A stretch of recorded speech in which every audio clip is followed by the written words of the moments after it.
என்னங்க எங்க உங்களை தான் கூப்பிட்டுக்கிட்டே இருக்கேன். ஃபோனில் பேசினா கூப்பிடுறது கூட காதில் விழுகாதா?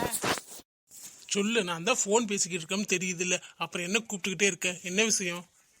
அது ஒன்றும் இல்லைங்க, நானும் மித்ராவும் வெளியில் போயிட்டு வரோம். அதான் சொல்லிட்டு போகலான்னு தான் வந்தேன். அப்புறம் காணும்னு தேடுவீங்கல்ல, தேட மாட்டீங்க, இருந்தாலும் தான் சொல்லிட்டு போகலான்னு வந்தேன். தேட மாட்டோம்தான் தெரியுது இல்லை, அப்புறம் என்ன? நீ போனா என்ன, அவ கூட தானே போவே? இன்னைக்கு அவ கூட எதுக்கு போறேன்னு தெரியுமா? அவங்க வீட்டுக்கு போறேன். எல்லாரும் அவளை ஏமாத்துறான்னு சொல்லிக்கிட்டு இருக்கீங்கல்ல, அதை பொய்ன்னு நிரூபிக்கிறக்காண்டி இன்னைக்கு நான் வீட்டில் போய் பார்த்துட்டு அவங்க வீட்டில் பேசிட்டு வரேன்.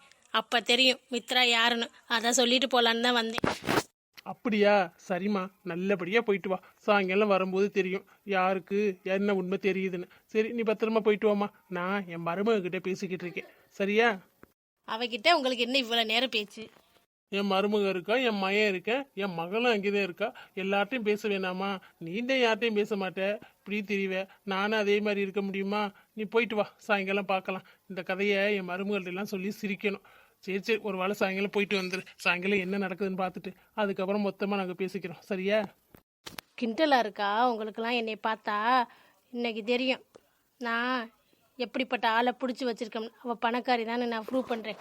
இந்த மித்ரா இன்னைக்கு கூட்டிகிட்டு போட்டோம், அப்புறம் இருக்கு. என்னை ஏமாளி நான் சொல்கிறீங்க? நான் அப்படிலாம் யார்கிட்டையும் அவ்வளோ சீக்கிரம் ஏமாற மாட்டேன். மித்ரா, இதுதான் உங்கள் வீடா?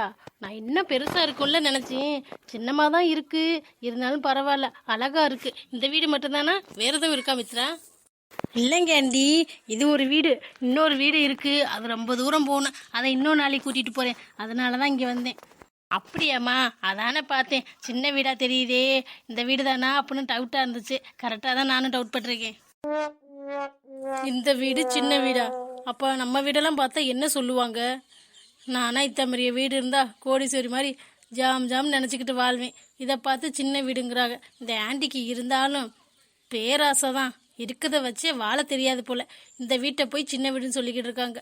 இந்த வீட்டுக்காரங்க மட்டும் வந்தாங்க, அவ்வளோதான், நம்மளை தொலைச்சி கட்டிடுவாங்க. இந்த தம்பி ஊருக்கு போயிருக்காங்க அப்படின்னு சொன்னேன். வந்தாங்கன்னா அவ்வளோதான், நான் இன்றைக்கே மாட்டிடுவேன். யாரும் வந்துடக்கூடாது கடவுளே. எப்படி இந்த ஆண்டியை சமாளித்து வீட்டுக்கு சீக்கிரம் கூட்டி போகிறோமோ அதான் நமக்கு நல்லது. என்னம்மா மித்ரா, இப்படி நின்றுக்கிட்டு இருந்தால் எவ்வளோ நேரம் நிற்கிறது? வா, உள்ளே போகலாம். நமக்கு வேலை இருக்குல்ல, என்னென்ன இடம் இருக்குன்னு எல்லாத்தையும் நீ சுற்றி காமிக்கணும். உங்கள் அம்மாட்டெல்லாம் பேச வேண்டியது நிறையா இருக்குது. அப்புறம் இன்னைக்கு எல்லாத்தையும் பார்த்துட்டு வீட்டில் போய் எல்லாரும் முஞ்சிலையும் கறியை பூசணும். இல்லைங்க ஆண்டி, அம்மாவுக்கு தான் ஃபோன் பண்ணி வெளியில் இருக்குன்னு சொன்னாங்க. வரட்டுமே, அது வரைக்கும் வெயிட் பண்ணலாம். அவங்க வெளியில் போனால் நமக்கு என்னம்மா? சாவி வைக்கிற இடம்லாம் உனக்கு தெரியாமல் இருக்குமா? இங்கே எங்கே தானே வச்சுருப்பாங்க. திறந்து வா, உள்ளே போய்க்கலாம். அவங்க வரும்போது வரட்டும். இல்லைங்க ஆண்டி, முன்னாடி நான் வீட்டில் இருப்பேன், சாவி எங்கே எப்போன்னு சொல்லிட்டு போவாங்க. இப்போ தான் நான் வீட்டிலையே இல்லை, அதனால் சாவி எங்கன்னு நானும் கேட்கல, அவங்களும் சொல்லலையே. வந்துடட்டேன் ஆண்டி, இப்போ வந்துடுவாங்களாம், கிளம்பிட்டோன்னு சொன்னாங்க. இல்லைன்னா இன்னொரு நாள் வருவோமா? வர்றதுக்கு லேட் ஆச்சுனாலும் போச்சு, இன்னொரு நாள் வரலாம் ஆண்டி. அவங்க வெளியில் போயிட்டாங்க. நம்ம நைட்டே சொல்லியிருக்கணும், நைட்டு தான் சொன்னேன். இருந்தாலும் அவங்களுக்கு ஏதோ அர்ஜென்ட் வேலையாம், போயிட்டாங்க. இன்னொரு நாள் வரலாம்ல, அதான் வீட்டை வெளியிலேருந்து பார்த்தாச்சுல. ஆட என்ன மித்ரா இது, இவ்வளோ தூரம் வந்துட்டோம். இவ்வளோ தூரம் வந்துட்டு வீட்டுக்குள்ளே போகாமல் போனால் நல்லா இருக்குமா சொல்லு? வெளியிலே பார்க்க வீடு எவ்வளோ அமைப்பாக இருக்குது. உள்ளே போய் பார்த்தா தானே தெரியும் வீடு எப்படி இருக்குன்னு. நான் இன்னைக்கு உள்ளே போய்தே தெரிவேன். அவங்க வர எவ்வளோ நேரம் ஆனாலும் பரவாயில்ல. நம்ம இன்னைக்கு மாட்டுறது உறுதி தான். எப்படியாச்சும் வெளியிலே காமிச்சு கூட்டிகிட்டு போயிடலான்னு வந்தேன். இப்போ வீட்டுக்குள்ளே போகணும். திருட்டு சாவி தான் வாங்கி திறக்கணும் போலையே. இவனுக்கு ஃபோன் பண்ணுவோம். நேற்றே சொன்னேன்ட்டேன், ஒரு சாவி ரெடி பண்ணித்தாடா. இந்த ஆண்டி சரியான மெண்டல் பிடிச்சது.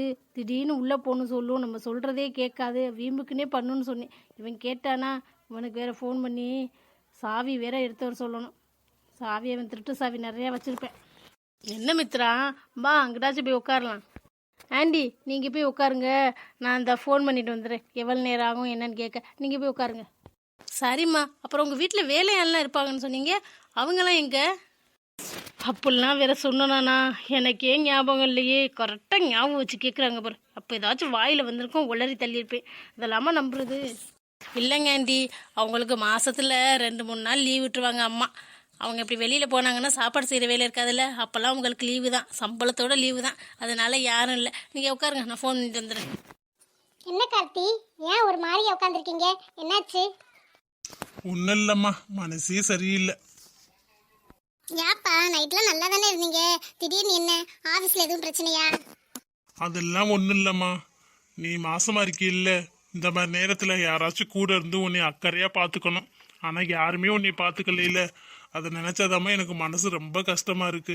நீ எவ்வளவு ஃபீல் பண்ணுவ, எனக்கு முன்னாடி அதை காட்டிக்க மாட்டேங்கிற, அவ்வளவுதான். இருந்தாலும் உன் மனசுல உள்ள கஷ்டம் எனக்கு தெரியாம இருக்குமா? கார்த்தி, நான் கஷ்டப்படுறேன்னு உங்களுக்கு யார் சொன்னது? நீங்க இருக்கீங்க. நீங்க பாத்துக்கிறத விட எல்லாரும் பாத்துக்க போறாங்க. எல்லாரும் பாத்துக்கிறத விட நீங்க அதிகமாவே என்னை பாசமா பாத்துக்கிறீங்க. எனக்கு என்ன வேணுமோ தேவையானதை செய்றீங்க. இதுக்கு மேல எனக்கு என்ன வேணும்? அம்மா இருந்தா என்னை நல்லா பார்த்துருப்பாங்க. அவங்க இல்லை. சரி, அத்தை அம்மா ஸ்தானத்துல இருந்து பார்த்துப்பாங்கன்னு நினைச்சேன். அதுவும் நடக்கல. அதுக்காக நான் அப்படியே மனசுடைஞ்சு போயெல்லாம் உட்கார மாட்டேன். நீங்க இருக்கீங்களே எனக்கு, நீங்க போதும் எனக்கு. இல்ல சாதனா, நீ என்னதே சொன்னாலும் நீ கஷ்டப்படுறது எனக்கு தெரியதான் செய்யுது. நான் தூங்குனதுக்கு அப்புறம் நீ அழுகுறது எனக்கு தெரியாமலாம் இல்லை சாதனா, எல்லாமே தெரியும். தெரிஞ்சும் என்னால ஒண்ணுமே செய்ய முடியல. இந்த அம்மா ஏன் தான் இப்படி பண்றாங்களோ தெரியல. கடவுள் எப்பதான் உங்களுக்கு நல்ல புத்தியை கொடுக்க போறாங்களோ. கார்த்தி, நீங்க சொல்லவும் தான் எனக்கு ஒரு ஞாபகம் வருது. நைட் ஒரு கனவு வந்துச்சு. அந்த கனவு சூப்பரா இருந்துச்சு தெரியுமா? அத்தை இருக்காங்கல்ல, என்னை அப்படி தாங்குன்னு தாங்குனாங்க. எப்படி நல்லா பாத்துக்கிட்டாங்க தெரியுமா? அது மட்டும் நிஜமா நடந்துச்சுன்னா எவ்வளவு நல்லா இருக்கும். ஆனா நடக்காதுல்ல கார்த்தி. ஏன் சாதனா நடக்காது? நடக்கும், கண்டிப்பா ஒரு நாள் நடக்கும். ஆனா எப்பன்னு தான் எனக்கு தெரியல. கூடிய சீக்கிரத்திலே நடக்கும் பாரு. கனவு வந்தா கண்டிப்பா பழிக்கும் ஒவ்வொருத்தவங்க கனவு. நடக்கணும் தான் நானும் கார்த்தி ரொம்ப ஆசைப்படுறேன். அவங்க நல்லா பாத்துக்கிட்டா போதும். அவங்க பாத்துக்க கூட வேணாம். நம்ம மேல பாசமா இருந்தாலே போதும். நான் உங்களை பாத்துப்பேன். நீ ஒன்னும் ஃபீல் பண்ணாத சாதனா, அதெல்லாம் எல்லாம் நல்லபடியா நடக்கும். ஹலோ சார், நான் ஒன்றும் ஃபீல் பண்ணி உட்காரல. நீங்க தான் ஃபீல் பண்ணி உட்காந்துருக்கீங்க. ஆமா, பாத்தியா, உனக்காக ஃபீல் பண்ணு. என்னை ஓட்டுற. பாத்துக்கிறேன்டி, மாட்டுவேன். சும்மா கார்த்திக், இதுக்கெல்லாம் ஃபீல் பண்ணலாமா? எல்லாத்தையும் ஃப்ரீயா விட்டுறணும். எல்லாம் நல்லபடியா நடக்கும். அதே ஃபீல் பண்ணிட்டு இருந்தா மட்டும் என்ன ஆக போகுது? நம்மளால எதுவும் முடிஞ்சது இருக்கா? இல்ல என்ன நடக்குமோ அது நடந்தே தீரும். நம்மளால ஒண்ணுமே பண்ண முடியாது. வாழ்க்கை எதை நோக்கி கொண்டு போதோ அது பக்கம் நம்ம போய்கிட்டே இருக்கணும். நல்லதா இருந்தாலும் சரி, கெட்டதா இருந்தாலும் சரி, நம்ம யோசிக்கிறதுலாம் இருக்கு. எல்லாத்தையுமே பாசிட்டிவா எடுத்துக்குவோம். பாசிட்டிவாவே நடக்கும். எனக்கு என்னமோ அத்தை நம்ம கிட்ட வர போறாங்க அந்த மாதிரி தான் தோணுது. வந்தா நல்லா இருக்கும்ல. வந்தா செலிப்ரேட் பண்ணி கொண்டாடணும். பார்க்கலாம், வந்துருவாங்க. அம்மா நல்லவங்க தான், இருந்தாலும் உங்களுக்கு சேர்க்க சரியில்லை. எல்லாரும் வந்துட்டோமே, கொஞ்சமாச்சும் ஃபீல் பண்றாங்களா? அந்த மித்ராவை நினைச்சுதானே அவங்க இது பண்ணிக்கிட்டு இருக்காங்க. மித்ரா மட்டும் போதும் தானே இருக்காங்க. என்னத்த சொல்றது? சரி விடு, நான் கிளம்புறேன். நீ இன்னைக்கு ஆபீஸ் வரியா இல்லையா? நான் இன்னைக்கு வரலப்பா. ஸ்வேதா இருக்கால, அவளுக்கு போர் அடிக்கும். அவளுக்கும் காலேஜ் முடிய போகுது. நீ எக்ஸாமுக்கு மட்டும் போனா போதுமா? போனதுக்கப்புறம் என்ன, அவள் வேலைக்கு போயிடுவா. அவளை பற்றி ஒரு பிரச்சனையும் இல்லை. இன்னைக்கு ஒரு நாள் அவள் கூட இருந்துட்டு வரேனே. சரி சாதனா, நீ முடிஞ்சாவா, இல்லைன்னா வேணாம். உன்னை நான் கம்பல் பண்ணலாம் இல்லை. சரி, நான் கிளம்பட்டுமா? சரிங்க கார்த்திக், நீங்க கிளம்புங்க. ஒன்றும் மனசுல வச்சுக்காதீங்க. நான் எதை நினைச்சு கவலைப்படலை. எனக்கு நீங்க இருக்கீங்கல்ல, அது போதும். ஸ்வேதா இருக்கா, மாமா இருக்காங்க. இதை விட எனக்கு என்ன இருக்கு? அதெல்லாம் ஒன்றும் இல்லை. அத்தையும் வந்துருவாங்க கூடிய சீக்கிரத்துல. அதனால என்னை நினைச்சு நீங்க ஃபீல் பண்ணாதீங்க. போய் வேலையை பாருங்க. சரிடி, நான் கிளம்புறேன். நீ பார்த்து பத்திரமா இரு. மாத்திரை எல்லாம் கரெக்ட் ஏத்துக்கு போட்டுக்க. சரிங்க கார்த்தி, அதெல்லாம் நான் பாத்துக்கிறேன். நீங்க கிளம்புங்க முதல்ல. எப்பா, என்ன வெயில்! வெளியில போயிட்டு வீட்டுக்குள்ள வரதுக்குள்ள மனுஷன் வந்து நூடுல்ஸ் ஆயிடுவான் போலயே. வெயில தான் இந்த போடுதல. அப்புறம் என்ன வெளியிலே நின்றுக்கிட்டு பேசிக்கிட்டு இருக்கீங்க? இன்னும் சத்த வேணா நின்றுட்டு வாங்க, நான் உள்ள போறேன். ஒரு ஜூஸ் வாங்கி கொடுக்க சொன்னா கொடுத்தீங்களா? கஞ்ச பிசினாரி. காசு இருக்குன்னு பேரு. ஜூஸ் வாங்கி கொடுக்க சொன்னா 10 ரூபாய்க்கு எலுமிச்சம்பழத்தை வாங்கிட்டு வரீங்க. வீட்டிலேயே போடணும். உங்களெல்லாம் வச்சுக்கிட்டு என்ன பண்றது? இப்ப வெயில் போடுதுன்னா நல்லா வாங்கிங்க. ஒரு ஜூஸ் வாங்கி கொடுக்க முடியல. நீங்களாம் என்ன மனுஷனா? வீட்டை மட்டும் கட்டி வச்சுக்கிட்டா போதும். இவ்வளவு பெருசா ஏங்க? அங்க யாரோ உட்கார்ந்து இருக்க மாதிரி இருக்கு. யாருங்க அது? கூப்பிடுங்க. ஏமா, யாருமா அதை இங்க உட்கார்ந்து இருக்கிறீங்க? வாங்க வாங்க வாங்க, நாங்கள் உங்களை பார்க்குறதுக்கு தான் உட்காந்துருந்தோம். மித்ரா சொன்னால் நீங்கள் வர்றதுக்கு லேட் ஆகிடும்னு. நல்ல வேளை நீங்கள் வந்துட்டீங்க. உங்களுக்காக தான் உட்காந்துருந்தோம். சாவியும் எங்கள்கிட்ட இல்லையா? சாவி இருந்தால் கூட திறந்து உள்ளே போயிருப்போம். என்னம்மா சொல்ற? சாவி இருந்தா திறந்து உள்ள போயிருப்பியா? யாருமா முதல்ல நீ? யாருன்னே சொல்லாம உங்களுக்காக தான் உட்கார்ந்து இருக்கன்னு சொல்றிய. சொன்னது இல்லாம சாவி இருந்தா உள்ள போயிருப்பேன்னு சொல்றிய. களவாணி போயிருக்கலாம் நீங்க. இந்த ஊருக்குள்ள அங்கிட்டு இங்கிட்டும் பக்கத்து தெருவுல எல்லாம் கூட களவாண்டு போனீங்க. என் வீட்டுல எல்லாம் எவனும் உள்ள வர முடியாது நினைச்சுக்கிட்டு இருந்தா எனக்கிட்டே வந்து சொல்றியா? போலீஸை கூப்பிடவா? ஆமாங்க, பக்கத்து வீட்டுல எல்லாம் நோட்டை விட்டுட்டு போயிருக்காங்களாம். நம்ம வீட்டை நோட்டு விடுறதுக்கு வந்திருக்காங்க பத்தியா? நான் கூட ஆம்பளையில இருந்து வருவான்னு பார்த்தா இவளுகளுக்குலாம் வேற வேலையே இல்லை. இதே பொழப்பா திரிவாளுகளோ? நல்லா தானே உடம்பு இருக்கு, சம்பாரிச்சு தின்னானே. அடுத்தவன் சம்பாரிச்சு வச்சிருப்பேன், அதை போய் எடுத்து வந்து திங்கலாம்னு இருக்காளுகளோ? என்ன மித்ரா, உங்கள் அப்பாவும் அம்மாவும் இப்படி பேசிக்கிட்டு இருக்காங்க, நீ பாட்டுக்க பார்த்துக்கிட்டே இருக்க. விளையாட்டுக்கு எதுவும் பேசுகிறாங்களா? நம்மளை போய் களவாணிங்கிறாங்க. நீயும் தானே என் கூட இருக்க. நீ இல்லைன்னா கூட என்னை மட்டும்னா கூட சொல்லலாம். நீயும் தானே கூட இருக்க. எதுக்கு அப்படி சொல்கிறாங்க? அவங்கள்ட்ட சொல்லு, இப்படிலாம் பேச வேணான்னு. இவங்க எதுக்கு இப்போ வந்தாங்கன்னே தெரியலையே.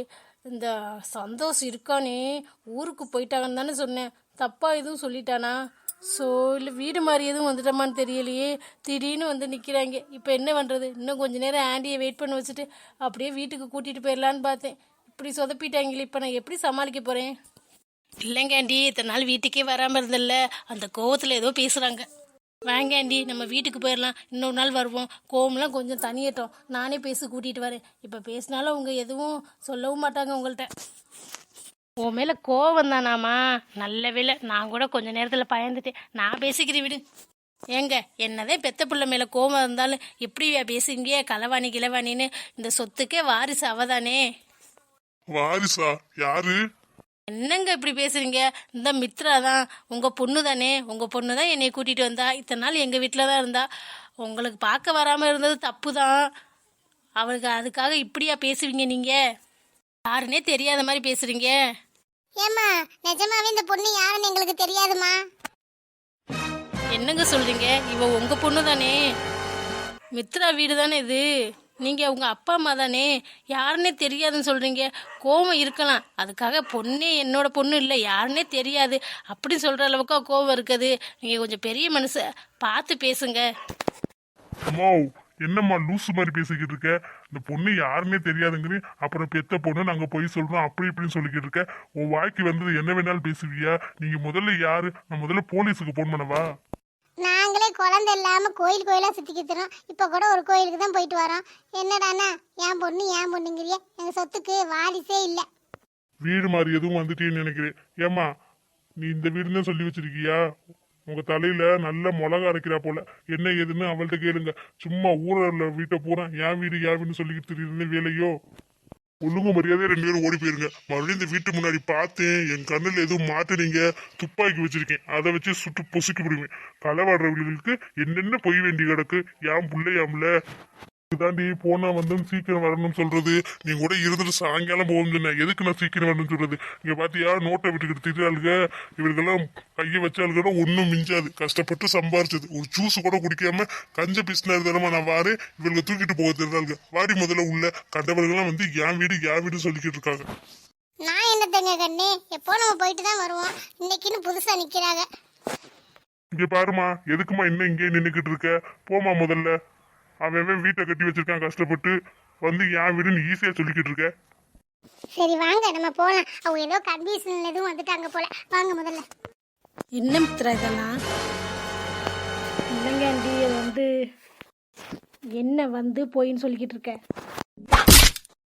என்னங்க ஆண்டி அடிக்கிறீங்க? இப்போ நான் என்ன பண்ணேன் நீங்கள் அடிக்கிறீங்க? நான் சொல்கிறத கொஞ்சம் கேளுங்க ஆண்டி. இன்னும் என்னடி சொல்ல போகிற நீ? எல்லாரும் உன்னை பற்றி சொல்லும்போது நான் உன்னை எவ்வளோ பெருமையாக பேசினேன். அப்போ கூட ஒரு வார்த்தை நான் பணக்காரி இல்லை ஆண்டி சும்மா சொன்னேன் அப்படின்னு ஒரு வார்த்தை சொல்லியிருக்கலாம்ல. எல்லாரும் சொன்னாங்க நீ என்னை ஏமாத்துறேன்னு. ஆனால் என்னோட மித்ரா என்னை ஏமாற்ற மாட்டா அப்படின்னு அவ்வளோ நம்பிக்கை வச்சுருந்தேன். என்னோட நம்பிக்கையை உடச்சி சுக்குநூறு ஆக்கிட்டில்ல மித்ரா. நீ இப்படி பண்ணுவேன்னு நான் நினச்சி கூட பார்க்கல. இப்போ வர்ற வரைக்கும் கூட நீ ஒரு வார்த்தை சொல்லலை. இல்லை என்கிட்ட முன்னாடியே சொல்லியிருந்தா கூட எனக்கு மனசாரி இருக்கும். நீ நம்ப வச்சு கழுத்தறுத்திட்டில்ல, உன்னை நான் மன்னிக்கவே மாட்டேன். பணக்காரின்னு போய் சொல்லி என்னை ஆசை வார்த்தை காட்டி என்னை ஆசை காட்டி மோசம் பண்ணிவிட்டு என் குடும்பத்துலேருந்து என்னை எல்லார்ட்டேருந்து பிரிச்சுட்டி இல்லை. எல்லாரும் சொன்னாங்க, படித்து சொன்னாங்க. நான் கேட்கவே இல்லையே. பெத்த பிள்ளைய சொன்னதையும் கேட்கல, கட்டின புருஷன் சொன்னதையும் கேட்கல. உன்னை தானடி நம்பினேன். அதுக்கு நீ இப்படி தான் பண்ணுவியா? சி, இப்படிலாம் பண்ணுவேன் நான் நினச்சி கூட பார்க்கல. சாதனா உனக்கு எவ்வளவோ தேவலை. எனக்கு அவ்வளோ பிடிக்காது தான். இருந்தாலும் உன்னே மாதிரி இப்படி கீழ்த்தனமாலாம் அவள் பண்ண மாட்டான். இல்லைங்க ஆண்டி, நீங்கள் தான் கார்த்திக் கல்யாணம் பண்ணால் பணக்கார பொண்ணாக பார்த்து கல்யாணம் பண்ணுவோம்னு சொல்லிட்டீங்க. அப்போதைக்கு எனக்கு அந்த பொய்யை தவிர வேறு சொல்ல தெரியல ஆண்டி. அந்த பொய்யை சொன்னதால தானே கார்த்திகை கல்யாணம் பண்ணி வைக்கிறேன் அப்படின்னு நீங்கள் சொன்னீங்க. சொல்லாமல் விட்டுருந்தா என்னை வேணான்னு சொல்லியிருப்பீங்கள்ல. அதனால தான் நான் பொய் சொன்னேன். பொய் தான் சொன்னேன்ல, எவ்வளோ ஈஸியாக சொல்கிறேன். எனக்கு என்னமோ தலையில் கொண்டாந்து இடியை இறக்குன மாதிரி இருக்குடி. எத்தனை நாள் கனவு கண்டேன் தெரியுமா? எல்லாத்தையும் கொஞ்ச நேரத்தில் தவிடுபடியாக்கிட்டேடி. எப்படி உன்னால் எப்படி முடியுது? இனிமேல் எல்லாரும் மூஞ்சில நான் எப்படி முழிப்பேன்? அவங்க மூஞ்சில கறியை பூசுகிறேன் அப்படி சொல்லிட்டு வந்தேன். கடைசியில் என் மூஞ்சில நானே கறியை பூசிக்கிட்டேன். இல்லைங்க ஆண்டி, எதாக இருந்தாலும் வீட்டுக்கு போய் பேசிக்கலாமே. வீட்டுக்கா? யார் வீட்டுக்கு? இனிமேல் அந்த வீட்டுக்குள்ளே நீ காலே எடுத்து வைக்கக்கூடாது. உன்னோட சம்பந்தமானது எதுவுமே இருக்காது. நான் தூக்கி வீசுறேன், வந்து எடுத்துக்கிட்டு நீ எங்கே கிளம்பணுமோ கிளம்பு. என்னங்காண்டி திடீர்னு இப்படி போக சொன்னா நான் எங்கே போவேன்? எங்கேயோ போடி, நீ எங்கே போனால் எனக்கு என்ன? என்னையவே நீ ஏமாத்திட்டில்ல. இல்லை ஆண்டி, கார்த்திக் எனக்கு வேணும், கார்த்திக் கிடைக்கணும் அப்படின்னு தான் இப்படி பண்ணேன். மற்றபடி உங்களை ஏமாத்தணும்லாம் இல்லை. என் மனசில் ஒரு ஏமாற்றம் இருந்துக்கிட்டே இருந்துச்சு. எப்படா உங்கள்கிட்ட சொல்கிறதுன்னு இப்போதைக்கு தெரிஞ்சிருச்சு. Sorry aunty. ப்ளீஸ் ஆண்டி, வீட்டில் போய் பேசிக்கலாம் வாங்க. உங்கள்கிட்ட ஒரு முக்கியமான விஷயம் பேச வேண்டியதாக இருக்குது. எதுவாக இருந்தாலும் இங்கேயே சொல்லு, நீ வீட்டுக்கெல்லாம் வர வேலை வச்சுக்காத. என்னங்க ஆண்டி இப்படி சொல்கிறீங்க? வீடு என்னோட வீடு. என்னோட வீட்டுக்கு வர்றதுக்கு நான் யார்கிட்ட கேட்கணும்? என்னடி சொல்ற? வீடு யாரோட வீடு? அவன் பாடுபட்டு கஷ்டப்பட்டு உழைச்சி சம்பாரிச்சதுடி. ஈஸியாக யாரும் தூக்கி கொடுத்துடல. நீங்கள் உழைச்சி சம்பாதிச்சிருக்கலாம், ஆனால் எனக்கு ஈஸியாக தான் வந்துச்சு. கொஞ்சம் ஞாபகப்படுத்தி பாருங்க. ஒரு நாள் உங்கள்கிட்ட ஒரு பேப்பரில் வந்து கையெழுத்து வாங்கினேனே, ஞாபகம் இருக்கா? ஆமாம், ஏதோ ஃபார்முக்கு கையெழுத்து வாங்கினேன். அதுக்கு என்னப்போ? என்ன எதுக்குன்னு கூட கேட்காம கையெழுத்து போட்டு கொடுத்தீங்களே ஒரு பேப்பரில், அது என்னன்னு நினச்சிங்க? உங்கள் பேரில் இருக்க வீட்டை என் பேரில் எழுதி வைக்கிறதுக்கு தான் கையெழுத்து போட்டு கொடுத்துட்டீங்களே. இடத்த காலி பண்ணிட்டு போய்கிட்டே இருங்க. நீங்கள் என்ன சொல்கிறது? வீட்டுக்கு வராதுன்னு நான் சொல்கிறேன். இனிமேல் அந்த வீட்டில் யாருக்கும் இடம் இல்லை. சித்ரா, மறுபடியும் இந்த மாதிரி பேசுனேன்னு வச்சுக்க, அரைஞ்ச பல்ல உடச்சிடுவேன். அச்சோ ஆண்டி, சாரி ஆண்டி, என்னால் முடியாது. நான் வரட்டா? திங்ஸ் எல்லாம் வெளில தூக்கி போடுறேன், வந்து எடுத்துகிட்டு போங்க. வீட்டை விட்டு விரட்டுறாங்களாமே, யார் விரட்டுறது? இவ்வளோ நாள் சும்மா கஷ்டப்பட்டுக்கிட்டு இருந்தேனே, எதுக்கு இந்த பேச்சை வாங்கிட்டு நான் போகிறதுக்கா? எதுவுமே இல்லாமல் அதே முன்னாடியே கையெழுத்து வாங்கிட்டேன். கிளம்புங்க முதல்ல. இவளை நம்பி கையெழுத்து போட்டதுக்கு என்ன வேலை பார்த்துருக்கா? இந்த விஷயம் மட்டும் அந்த மனுஷனுக்கு தெரிஞ்சா என்ன ஆகுறது? அவருக்கு தெரியறது இருக்கட்டும், இப்போ நம்ம என்ன பண்ணுறது? எல்லாமே கைமீறி போச்சு. எல்லாரும் படித்து சொன்னாங்க அவளை நம்பாதேன்னு. நான் தான் கேட்கல. சரி, என்னோட முட்டாள்தனம் எனக்கு அண்ணன் இப்படியே மறைச்சிருச்சு. நான் யோசிச்சு பார்த்துருக்கணும். இன்னைக்கு செஞ்சதை முன்னாடியே செஞ்சுருந்தா இவ்வளோ தூரத்துக்கு வந்திருக்காதே. அப்போவே அவளை அடித்து வீட்டை விட்டு துரத்திருப்பேன். இப்போ என்ன பண்ணுறது? கார்த்திகிட்ட தான் போய் கேட்கணும். அவன் என்ன பண்ண போகிறானே தெரியலையே. பங்களா இருக்குது, சொத்து பத்து இருக்குது, அப்படி இப்படின்னு சொல்லி ஆசை வார்த்தை கார்த்தி. என்னோட வீக்னஸை வச்சு என்னை ஏமாத்திட்டில மித்ரா. இரு மித்ரா, உனக்கு ஒரு வழி காட்டுறேன். கடவுள் உன்னையெல்லாம் சும்மாவே விட மாட்டார். என்னோட பாவத்தெல்லாம் சம்பாதிக்கிறீல்ல, நீனா நல்லாவே இருக்க மாட்டேப்பா. என்னங்காண்டி, எதுக்கு வர சொன்னீங்க? இல்லைம்மா, ராகுல் இப்போ அந்த பொண்ணுக்கிட்ட பேசுறதில்ல போல. அன்னைக்கு போனேன், நான் ஒளிஞ்சிருந்து பார்த்தேன். இனிமே எனக்கு வேணாம், சித்தி சொல்கிற பொண்ணே கல்யாணம் பண்ணிக்கலாம் அப்படின்னு சொல்லிட்டேன். எனக்கு சந்தோஷம் தாங்க முடியல. அதே உங்ககிட்ட கூப்பிட்டு சொல்லலான்னு வந்தேன். இன்னைக்கு இல்லை நாளைக்கு என்கிட்ட வந்து பேசிடுவேன் பாரு. என்னங்க அத்தை சொல்றீங்க? நிஜமாவா? எவ்வளவு சந்தோஷமான விஷயம். ஆனா உண்மையா சொன்னாரா என்னன்னு தெரியலையே. நீ வேணா பாரு பிரியா, ராகுல் வந்து இப்போ சொல்லுவேன். சித்தி, வாப்பா ராகுல். என்னப்பா ஆஃபீஸ் போலையா? இங்கே தாப்பா பிரியாட்ட வந்து பேசிக்கிட்டு இருந்தேன். பாவம் புள்ள புலம்பி தள்ளுறா. நான் என்னம்மா பண்ணுறது? என் கையில் என்ன இருக்குது? ராகுல் ஒத்துக்க மாட்டேங்கிறானே, தெரியாதனமாக உனக்கு வாக்கு கொடுத்துட்டேன் அப்படின்னு காலில் விழுந்துக்கிட்டு இருக்கேன். என்ன செய்ய சொல்கிற? நானும் சாப்பிடாம இருந்து பார்த்துட்டேன், உன்ட்ட பேசாமல் இருந்து பார்த்துட்டேன். ஆனால் உனக்கு இந்த சித்தி முக்கியம் இல்லைன்னு நினச்சிட்டே இல்லை. எங்கே வளர்த்த பிள்ளைய மாறிலே குத்துதுங்க. அச்சோ சித்தி, நீங்கள் அப்படிலாம் எதுவும் நினைக்காதீங்க. நான் பிரியாவே கல்யாணம் பண்ணிக்கிறேன். எனக்கு ஸ்வேதா வேணாம். எனக்கு நீங்கள் தான் முக்கியம். நீங்கள் ரெண்டு பேசாமல் இருந்ததே எனக்கு ஒரு மாதிரி ஆயிடுச்சு. அதை சொல்லிட்டு போகலான்னே வந்தேன். நீங்கள் என்ன ஏற்பாடோ அதை பண்ணுங்க. இல்லை ராகுல், உனக்கு பிடிக்காம வேணாம்ப்பா. நான் தானே கஷ்டப்படுறேன். என்னை ஏதாச்சும் தப்பாக நினைப்பாங்க. அவங்க காலில் விழுந்து கூட நான் மன்னிப்பு கேட்டுக்கிறேன். இல்லை சித்தி, நான் ஸ்வேதாட்ட பேசிட்டு அதெல்லாம் ஒரு பிரச்சனையும் இல்லை. நான் பிரியாவே கல்யாணம் பண்ணிக்கிறேன். என்ன ஏற்பாடோ அதை பண்ணிடுங்க. உங்கள் சந்தோஷம் எதுவோ அதான் முக்கியம். அப்படியாப்பா, ரொம்ப சந்தோஷம்ப்பா. இப்போதாப்பா எனக்கு நிம்மதியாக இருக்குது. நம்ம வளர்த்த பிள்ளை தப்பாக போகல, நம்ம சொல்கிறத கேட்குதுன்னு நினைக்கும் போது எனக்கு நிம்மதியாக இருக்குப்பா. ரொம்ப சந்தோஷம்ப்பா. நான் எல்லா ஏற்பாடும் பண்ணவாப்பா? சரிங்க சித்தி, பண்ணுங்க. நான் வரேன். அத்தை நிஜமாவே வா? என் கண்ணை என்னாலே நம்ப முடியலையே. சூப்பர் அத்தை. நான் தான் சொன்னேன்லடி, ராகுல் மாறிட்டான்னு. எனக்கு தெரியாதா என் பிள்ளைய பற்றி? அப்படி வளர்த்துருக்கேன்டி. 2 நாள் சாப்பிடாம பேசாமல் இருந்தால் அவன் மாறிடுவான்னு எனக்கு தெரியும். நல்ல வேலைடி, அவன் சொல்லும் போதே கல்யாணத்தை முடிச்சிடணும்டி. சரியா? சரிங்க அத்தை, ரொம்ப சந்தோஷமா இருக்கு. சரி, நான் வரேன்.